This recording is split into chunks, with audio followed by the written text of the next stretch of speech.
You do not lose to hard things in the moment you quit.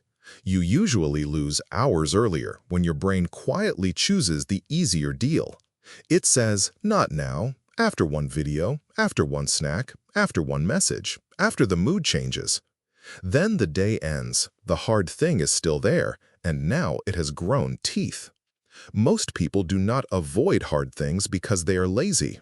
They avoid them because their brain has learned a better deal. Comfort now, regret later. That deal feels good in the moment. Skip the workout, delay the project, open the app, eat the thing, watch one more video. The brain gets relief immediately, and the cost arrives later when your energy is lower and your self-respect is quieter.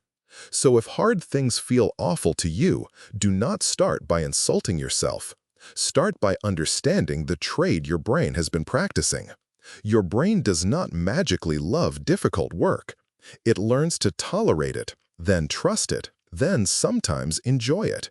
That is the path. And the first step is smaller than your ego wants it to be. Step 1. Make the hard things small enough to start, but real enough to count. People ruin discipline by making the first step too dramatic. They decide to change their whole life on Monday. 2-hour workout, 4-hour study block, perfect diet, no phone, new identity by dinner. The brain looks at that plan and says, absolutely not. Start smaller, but do not make it fake. 10 push-ups, 1 page, 15 minutes of writing, 1 lesson, 1 focused block.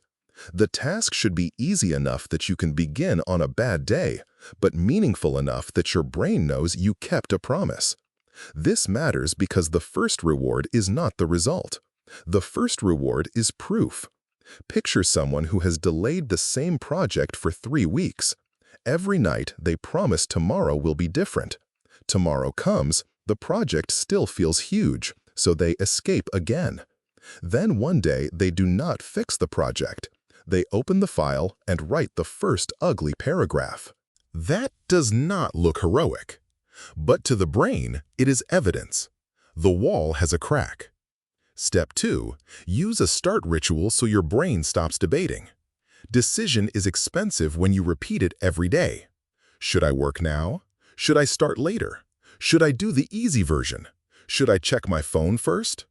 By the time you finish negotiating, you already trained avoidance. Use a simple start ritual. Same place, same trigger, same first action. For example, put phone across the room, open notebook, start a 25-minute timer. Or put shoes on, drink water, walk outside. Or close all tabs, open the file, write one ugly sentence. This is where implementation intentions are useful.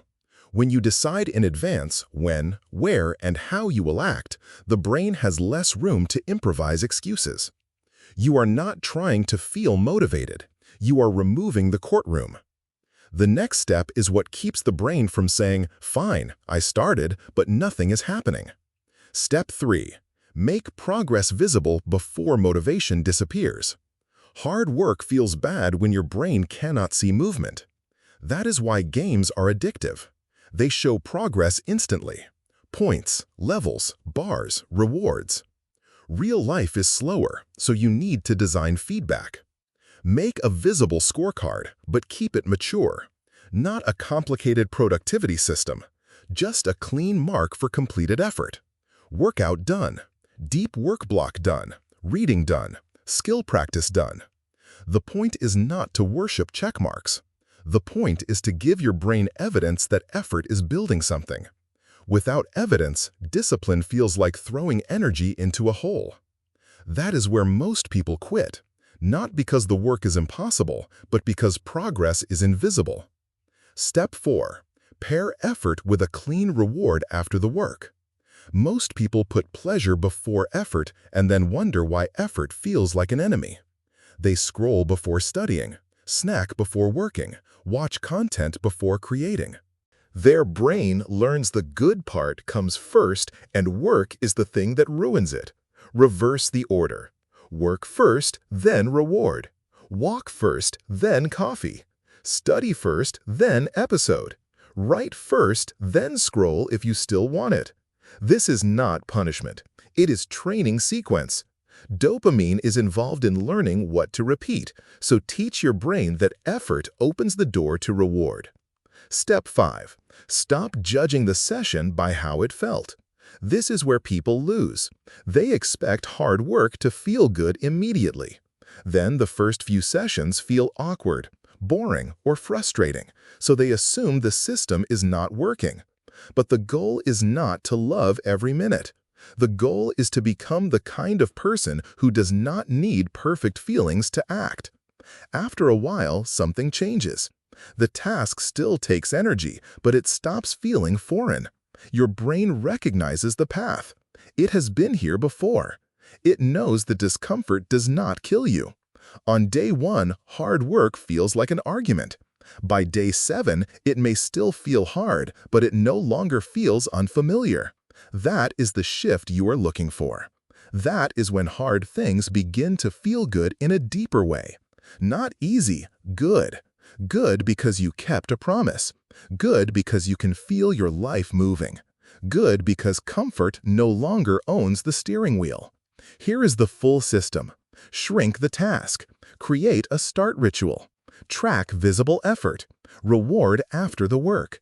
Judge the session by completion, not mood. Do this for one hard thing for 7 days. Not 10 habits. Not a perfect transformation. One hard thing. Repeated until your brain stops treating effort like a threat. The real goal is not to become obsessed with suffering. That is another ego trap. The goal is freedom. Because if your brain only moves when life feels easy, your life will be controlled by comfort. But if your brain learns that hard things can lead to pride, progress, and relief, you become dangerous in the best way. You become someone who can act before motivation arrives.